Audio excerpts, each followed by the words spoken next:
Hi guys, आज हम लोग एक ऐसी कंपनी के बारे में बात करेंगे जिसने अपने ऑपरेशंस सिर्फ 6 साल पहले यानी कि 2018 में स्टार्ट किए थे एंड जस्ट लास्ट मंथ अक्टूबर 2024 में वो लोग मेन बोर्ड पे लिस्ट हुए and they got listed at around 480 rupees and current market price is around 790।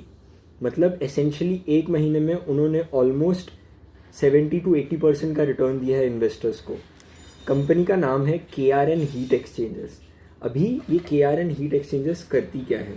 What they basically do is they manufacture heat exchangers for HVAC manufacturers. अब ये जो heat exchanger रहते हैं ये जाते हैं ACs में, एसेंशली ACs में, हीटर्स में, कूलर्स में, any and all type of coolers.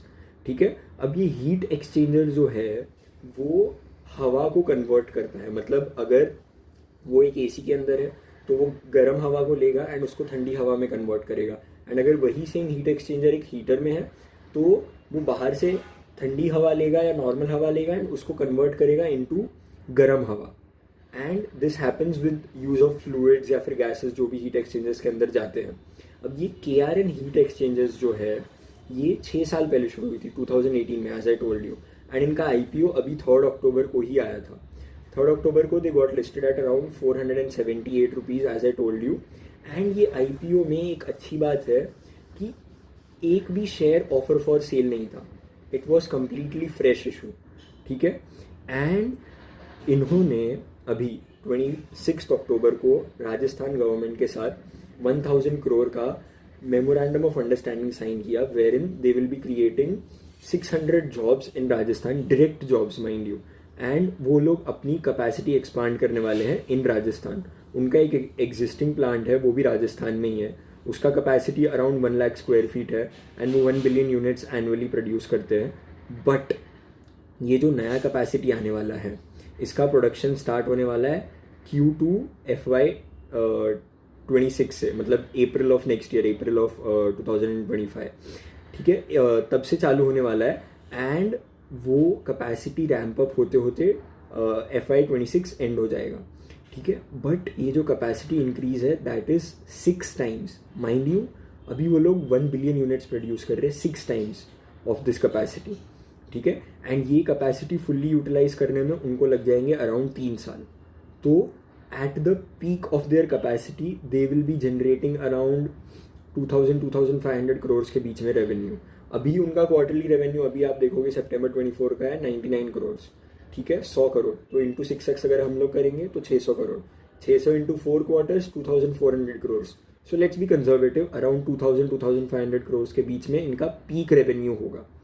ठीक है, and that has been confirmed by the management कि अराउंड 2000 करोड़ के उनका ही रेवेन्यू होगा। ठीक है, एंड अब मैं बताता हूँ ये जो बिजनेस है ये इतना अच्छा क्यों है। अभी जैसे आप देखोगे कि एयर कंडीशनर्स का जो ईयर ऑन ईयर ग्रोथ है in India is around 17-18% CAGR। ठीक है, बट ये साल जो था ये साल में it grew at around 40-45% CAGR, mind you 40-45%। ठीक है, ये एक्सेप्शनल ग्रोथ था। इवन मैनेजमेंट अग्रीज कि ये ऐसा ग्रोथ मतलब नेक्स्ट 1-2 साल में शायद ना भी देखने मिले, because this year was exceptional. ठीक है, बट ये जो सेगमेंट में है, ठीक है, ये लोग रूम वाले एयर कंडीशनर जो आप ये पीछे देख रहे हो वैसा एयर कंडीशनर वो लोग उसके लिए हीट एक्सचेंजर नहीं बनाते हैं। They prepare heat exchangers for commercial air conditioners या कमर्शियल कूलर्स या फिर कमर्शियल हीटर्स। ठीक है, एंड ये जो इनका हीट एक्सचेंजर है ये जाता है इन ACs of trains, metros, buses, data centres etcetera. मतलब ये रूम वाले एयर कंडीशनर्स में नहीं है। ठीक है, एंड ये जो सेगमेंट है कमर्शियल सेगमेंट, ठीक है, that is growing at 20-25% per annum. जो अपना रूम एयर कंडीशनिंग वाला है that will grow around 10-15% annum, but ये 20-25% वाले सेगमेंट में है। ठीक है, एंड मैनेजमेंट का कहना है कि वो लोग हर महीने 2 कस्टमर्स ऐड कर रहे हैं। ठीक है, एग्जिस्टिंग कस्टमर्स को तो वो बेच ही रहे हैं प्लस नए कस्टमर्स भी ऐड कर रहे हैं। ठीक है, एंड इनका जो सबसे बड़ा कस्टमर है डाइकिन। ठीक है, Daikin is essentially Japanese company and as you very well know Japanese मतलब उनको क्वालिटी कितनी ज़्यादा पसंद होती है। They don't sacrifice on quality, भले ही वो प्रोडक्ट महंगा बेचेंगे बट क्वालिटी में वो कभी भी सैक्रिफाइस नहीं करते। एंड अगर डाइकिन जैसा customer is coming to KRN within just 3 or 4 years of their operations, मतलब उनका काफ़ी पुराना कस्टमर है डाइकिन, माइंड यू, ठीक है, एंड उनका अराउंड KRN का around 33% revenue comes from Daikin alone, मतलब सबसे बड़ा कस्टमर डाइकिन ही है, ठीक है। एंड अगर डाइकिन KRN से ले रहा है अपने हीट एक्सचेंजर्स, मतलब कंपनी में कुछ तो अच्छा है, ठीक है, वरना डाइकिन जैसा इतना बड़ा ब्रांड एक KRN जैसी कंपनी के साथ एसोसिएटेड नहीं रहता, ठीक है। एंड कंपनी के कॉन कॉल में, अभी रिसेंट वाले कॉन कॉल में किसी ने ये क्वेश्चन भी पूछा कि अगर डाइकिन आपका सबसे बड़ा कस्टमर है, तो अगर डाइकिन ने नेक्स्ट 1-2 साल में अगर उन्होंने इन हाउस अपना प्रोडक्शन चालू कर दिया तो फिर क्या होगा, ठीक है, तो आपकी तो रेवेन्यू खत्म हो जाएगी। बट इसका भी मैनेजमेंट ने क्या जवाब दिया कि ये लोग जो प्रोडक्ट्स डाइकिन के लिए बनाते हैं वो लोग कस्टम प्रोडक्ट्स बनाते हैं, मतलब छोटे छोटे स्केल पे बट कस्टमाइज प्रोडक्ट्स, मतलब उनके डाइकिन के साथ आई गेस अराउंड 100+ SKUs है, स्टॉक कीपिंग यूनिट्स है, ठीक है, मतलब इतने वेरिएशन ऑफ प्रोडक्ट्स है। एंड मैनेजमेंट का क्या कहना है कि डाइकिन जैसी कंपनी जो जापानीज कंपनी है वो अगर इन हाउस प्रोडक्शन स्टार्ट करते हैं ना तो वो काफ़ी हैवी इन्वेस्टमेंट करते हैं और एक लाइन बनाते हैं। बट अभी उनका कैसा है कि अगर डाइकिन को इन हाउस इन्वेस्टमेंट करना है तो वो अभी 100 कस्टमाइज यूनिट्स के लिए 100 लाइन्स तो नहीं बिठाएगा ना, that doesn't make sense, it make sense to outsource it. तो KRN के लिए फ़ायदा है, प्लस जो KRN की फैसिलिटी है, मैनेजमेंट का कहना है कि it is quite near to where Daikin's factories, तो उनका फ्रेट कॉस्ट काफ़ी मतलब कम है, आई गेस एसेंशियली ज़ीरो ही होगा, है ना। एंड उनका जो पैकेजिंग है, KRN यूजेस रिसाइक्लेबल पैकेजिंग, तो पैकेजिंग और फ्रेट कॉस्ट डाइकिन के लिए बहुत ज़्यादा कम है when they go to KRN, ठीक है, तो वो Daikin is not going anywhere, so KRN is safe on that part, ठीक है। प्लस जो कैपेसिटी इंक्रीज होने वाला है ना, कैपेसिटी इंक्रीज 6x होने वाला है। आई am mentioning this again and again because ये काफ़ी एसेंशियल है समझने के लिए, अब जो मैं आपको आगे बताने वाला हूँ, ठीक है। अभी KRN is both in domestic markets and international markets, ठीक है। अभी 2021 में उनका टोटल रेवेन्यू का 5% ही सिर्फ आ रहा था एक्सपोर्ट से, ठीक है, बट 2024 में ये 5% ग्रो होके हो गया 15%, ठीक है। 3 साल पहले they were exporting around 5 crores, अभी FY24 में they exported around 50 crores, 10x growth in exports, ठीक है। अब मैं ये भी बताता हूँ कि ये एक्सपोर्ट्स बढ़ क्यों रहे हैं इतने, ठीक है। अभी और ये आगे क्यों बढ़ेंगे, अभी as you very well know US में ट्रम्प आ गया है, ठीक है, तो ट्रम्प हेट्स चाइना, उसको नहीं पसंद है कि चाइना से हम कोई भी मतलब US वाले कोई भी प्रोडक्ट्स मंगाए। एंड जो चाइनीज़ HVAC मैन्युफैक्चरर्स है, ठीक है, वो लोग अपने हीट एक्सचेंजर्स चाइना से ही इम्पोर्ट करवाते थे, but now that Trump is back again, वो 25% लास्ट टाइम भी उसने 25% एंटी डंपिंग ड्यूटीज़ लगा दी थी चाइनीज़ प्रोडक्ट्स पे, ठीक है। एंड जो अभी US वालों के पास 2 ऑप्शन है, ठीक है, या तो चाइना या तो अपने लोकल मैन्युफैक्चरर्स US में से ले, but as you know US में अपना लेबर कॉस्ट कितना ज़्यादा है, ठीक है, तो उनको India is a very good alternative for these US HVAC manufacturers. यहाँ KRN का फ़ायदा है, ठीक है, बिकॉज चाइना से शिफ्ट होंगे तो वो इनके पास आएंगे, KRN वालों के पास, and this is what the management is quite bullish on, ठीक है। अभी नेक्स्ट 3 से 4 महीनों में वो लोग US में एक वेयर हाउस खरीदने की कोशिश कर रहे हैं, बिकॉज मैनेजमेंट का क्या कहना है कि जो US वाले कस्टमर्स हैं ना उनको वेयर हाउस चाहिए वहाँ पे, ठीक है। इंपोर्ट यहाँ से तो इंपोर्ट करा देंगे वो लोग, बट वहाँ पे भी उनको वेयर हाउस चाहिए, तो मैनेजमेंट वेयर हाउस भी ढूंढ ही रहा है। अगले 3 से 4 महीनों में उनको मिल भी जाना चाहिए, तो और ज़्यादा एक्सपोर्ट ऑर्डर्स बढ़ने वाले हैं, ठीक है। एंड कंपनी का क्या कहना है कि as they are doing more exports, मतलब एक्सपोर्ट पे अगर वो लोग ज़्यादा फोकस करेंगे तो एक्सपोर्ट वाले मार्जिन भी ज़्यादा देते हैं। एंड माइंड यू इनकी मार्जिन ऑलरेडी काफ़ी अच्छी है, मतलब 21% EBITDA मार्जिन, ठीक है। तो ये क्या बोल रहे हैं कि अगर ये लोग एक्सपोर्ट करेंगे तो मार्जिन भी अच्छी खासी ग्रो हो जाएगी, ठीक है।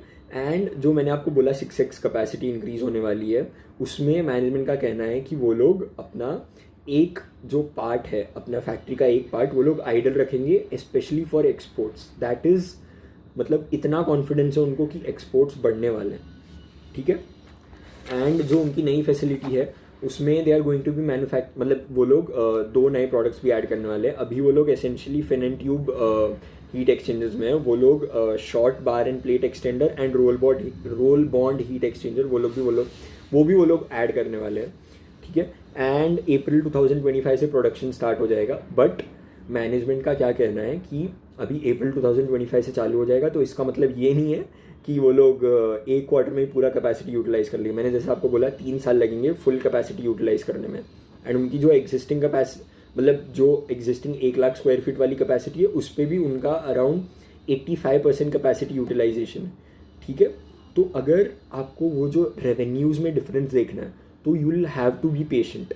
इसका मतलब ये नहीं है कि अभी वो लोग 100 करोड़ बना रहे हैं तो नेक्स्ट 2-3 क्वार्टर में वो लोग हर क्वार्टर 300 करोड़ बनाने लग जाएंगे, ऐसा नहीं होगा। इट टेक्स टाइम, बिकॉज इनका क्या कहना है KRN वालों का कि अगर इनको एक्सपोर्ट ऑर्डर्स चाहिए ना तो US यूरोप ये जो मार्केट्स में रहता है ना उनको पहले सैम्पल भेजना पड़ता है, ठीक है। सैम्पल भेजेंगे, वो अप्रूव होगा, या तो KRN वाले वहाँ जाएंगे या तो वो US वाले यहाँ आएंगे, वो अपनी फैक्ट्री विजिट करेंगे, देखेंगे कैसा है क्या है, एंड फिर ऑर्डर मिलेगा।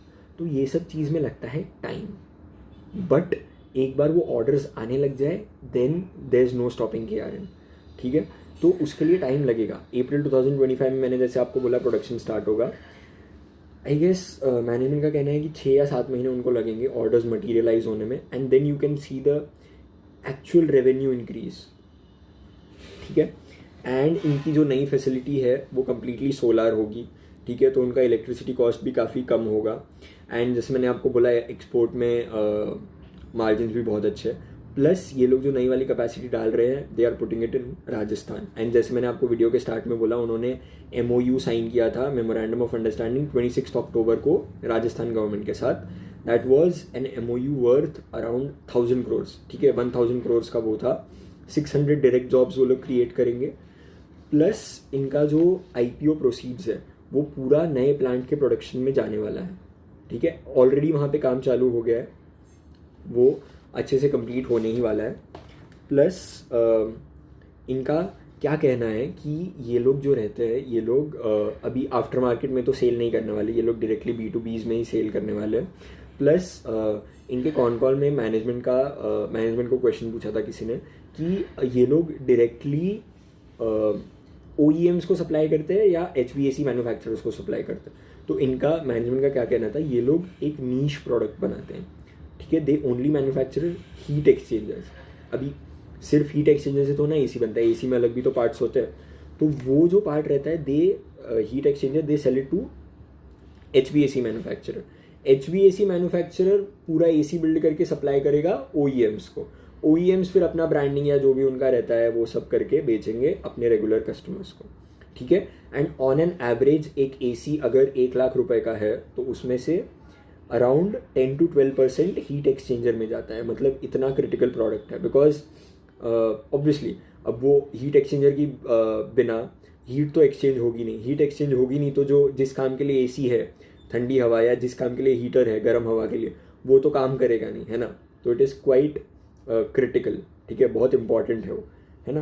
एंड एक और इम्पॉर्टेंट चीज़ की जो मैनेजमेंट है उनका लास्ट ईयर का टोटल रेवेन्यू में से 7% आया था डेटा सेंटर कूलर्स से, ठीक है। अभी डेटा सेंटर्स काफ़ी बड़े होते हैं, ठीक है, एंड दे रन ऑन मतलब वो लोग काफ़ी ज़्यादा इलेक्ट्रिसिटी कंज्यूम करते हैं। उसकी वजह से जो डेटा सेंटर्स रहते हैं they produce a lot of heat. तो ऑब्वियसली अगर हीट प्रोड्यूस करेंगे तो उनको कूलर्स भी चाहिए रहेंगे, डेटा सेंटर कूलर्स, है ना। तो लास्ट ईयर का 7% रेवेन्यू आया था डेटा सेंटर्स से, बट इनका जो मैनेजमेंट का क्या कहना है कि आगे जाके ये रेवेन्यू बढ़ने वाला है। बिकॉज वो कैसे बढ़ेगा कि अभी ये जो डेटा सेंटर्स है, जो डेटा सेंटर कूलर्स है, दे सप्लाई टू स्नाइडर, ठीक है। स्नाइडर एक काफ़ी अच्छी कंपनी है, एंड एक और दो तीन कस्टमर्स है जिनके साथ इनकी डील साइन होने वाली है, तो उनके नाम नहीं पता, बट स्नाइडर को सप्लाई करते हैं ये लोग, ठीक है। स्नाइडर की एक फैसिलिटी है बैंगलोर में, ठीक है, बट स्नाइडर वालों ने KRN वालों को बोला कि उनकी एक और फैसिलिटी है इटली में, एंड जो इटली वाली फैसिलिटी है उसका ही डेटा सेंटर कूलर्स का कंजम्पशन बहुत ज़्यादा है। मतलब अराउंड 100-200 करोड़ का डेटा सेंटर कूलर्स वो लोग कंज्यूम करते हैं, इटली वाली फैसिलिटी, ठीक है। एंड स्नाइडर ने क्या बोला कि आप इटली वाली फैसिलिटी को भी बेचना स्टार्ट कर दो, बिकॉज आप एक्सपोर्ट तो करते ही हो, तो might as well use that also. And Schneider के साथ उनका कस्टमर रिलेशन भी काफ़ी, मतलब क्लाइंट रिलेशन भी काफ़ी अच्छा है। तो KRN वाले इटली जाके आए, तो वो इटली वाले यहाँ भी आके गए, एंड उनको अभी ऑर्डर्स मिलने वाले हैं। बट फिर क्या सीन है कि उनका जो ऑलरेडी एग्जिस्टिंग कैपेसिटी है ना अपना ये 1 लाख स्क्वायर फीट वाला, वो ऑलरेडी 85% यूटिलाइज्ड है, ठीक है। एंड कुछ कुछ प्रोडक्ट सेगमेंट्स हैं उनके, कुछ कुछ असेंबली लाइन्स हैं जो 195% यूटिलाइज्ड है। तो इनके पास एडिशनल कैपेसिटी की कमी है ना। और ये जो स्नाइडर वाला मैंने आपको बोला इटली वाली फैसिलिटी का, वहाँ से भी उनको ऑर्डर मिलने के लिए रेडी है, वो लोग ऑर्डर देने के लिए भी रेडी है, बट KRN वालों के पास कैपेसिटी नहीं है। तो यही कैपेसिटी के लिए वो जो भी नया फैसिलिटी डालने वाले हैं ये लोग, तो मतलब ऑर्डर और ये रेवेन्यू विजिबिलिटी वो काफ़ी अच्छी है KRN के लिए। इसका मतलब ये नहीं है कि उन्होंने नया फैसिलिटी डाला उनको ऑर्डर्स ही नहीं मिलेंगे, उनको काफ़ी ऑर्डर्स मिलेंगे। The only thing is capacity start होने के बाद थोड़ा टाइम लगेगा, मतलब अप्रैल में स्टार्ट होगा तो आई गेस दिसंबर जनवरी 2026 तक उनको ऑर्डर्स, मतलब एसेंशियली शेयर होल्डर्स को रेवेन्यू विजिबिलिटी दिखनी चालू हो जाएगी। बिकॉज स्टार्ट में ऑब्वियसली तुम ये डे 1 से तो ना 100% कैपेसिटी यूटिलाइज कर लोगे, है ना। एंड अगर हम लोग इनके रेवेन्यूज़ देखें KRN के, ठीक है, तो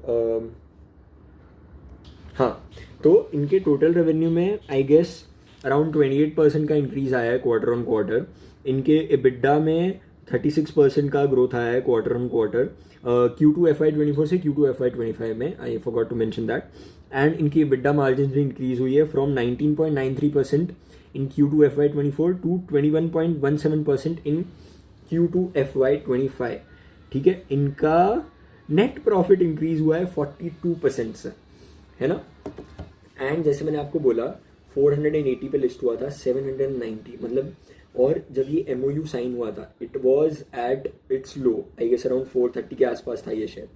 430 से 800 विद इन अ मंथ, ठीक है, is a pretty big deal. But इससे इसका मतलब ये नहीं है कि आगे जाके ये शेयर ग्रो नहीं करेगा, ये ग्रो कर सकता है एंड करेगा एसेंशियली, बिकॉज अभी अगर इसका आप मार्केट कैपिटलाइजेशन देखोगे तो इट इज़ अराउंड 4000 करोड़, ठीक है। एंड जैसे मैंने आपको बोला 2500 करोड़ ये लोग अपने पीक पे जनरेट करेंगे, है ना। एंड अगर इनका ईयरली रेवेन्यू अभी 300 करोड़ का है, 300 करोड़ पे they are getting a 4000 crore valuation, है ना। आई नो कि अगर ये लास्ट 1 महीने में भागा है तो मतलब अभी नेक्स्ट 3-4 महीनों के लिए it can consolidate, but long term wise if you see, जब वो कैपेसिटी पूरा यूटिलाइज हो जाएगा then it will be game changing. तब KRN मल्टी टाइम्स ग्रो करेगा एंड उसके लिए you have to be patient. ये नहीं है कि कल ग्रोथ मिल जाएगी या परसों शेयर और डबल हो जाएगा, अभी 1 महीने में डबल हुआ वापस डबल हो जाएगा। You can't view that. Business समझो आप, बिजनेस में देखो कब रेवेन्यू विजिबिलिटी आएगी, ठीक है। एंड अभी इनका क्या सीन है, हाँ sorry for the disturbance. And इसका क्या सीन है KRN वालों का, जो मिस्टर संतोष कुमार यादव है जो इनके मैनेजिंग डायरेक्टर है, उनका काफ़ी ज़्यादा लंबा एक्सपीरियंस रह चुका है ऑपरेशंस में। तो उनकी एक प्रमोटर इंटरव्यू भी है जो मैं नीचे लिंक कर दूंगा, अगर आप वो देखोगे तो उसमें भी you can see how experienced he is, ठीक है। एंड अगर आप फिगर्स को देखोगे तो इंडिया में AC penetration is quite low, मतलब अभी भी काफ़ी लो है, ठीक है। But the view is changing, ठीक है। अभी ACs जो है they are no longer considered a luxury any more. मतलब जब हम छोटे थे तो घर पे AC होना used to be a pretty big deal, ठीक है। हमारे मम्मी पापा जब छोटे थे तभी तो ACs थे भी नहीं, मतलब जब आई एम 20 years old, जब मैं 1 या 2 साल का था तब हमारे घर पे AC नहीं था। We bought our first AC जब मैं 10th में था, ठीक है। This is like 3 or 4 years ago। तो ACs are not considered an luxury any more, it is a necessity. And with the introduction of zero cost EMIs तो हर किसी को AC खरीदना है ना। And it is just a necessity now. तो मतलब काफ़ी ज़्यादा ग्रोथ पोटेंशियल है KRN के लिए। एंड KRN कैसा है, नीश प्रोडक्ट मैन्युफैक्चर करता है, तो उनके लिए तो और ज़्यादा अपॉर्चुनिटी है। तो मैं पर्सनली आई एम तो invested in this company and मैं तो काफ़ी ज़्यादा एक्साइटेड हूँ कि ये ग्रोथ स्टोरी कैसे पैन आउट होगी with in the next 3 to 4 to 5 years। But हाँ, ये वीडियो जो था ये पूरा एजुकेशनल पर्पसेस के लिए था। Please don't view it as a buy और सेल रिकमेंडेशन। ये शेयर ऑलरेडी काफ़ी भाग चुका है लास्ट 1 month में, तो प्लीज़ आप अपने फाइनेंशियल एडवाइज़र को कंसल्ट करिए या फिर सोच समझ के आपका जो भी डिसीजन है वो लीजिए। This is not a buy और sell recommendation, again I am mentioning it. And that's all for today. Thank you for watching my video. And अगर आपने यहाँ तक देख ही लिया है तो please join my Telegram channel and share this video to as many people as possible, ताकि वो लोग भी ये कंपनी के बारे में जाने एंड वो लोग भी इस कंपनी की ग्रोथ स्टोरी का पार्ट बन सकें। Thank you.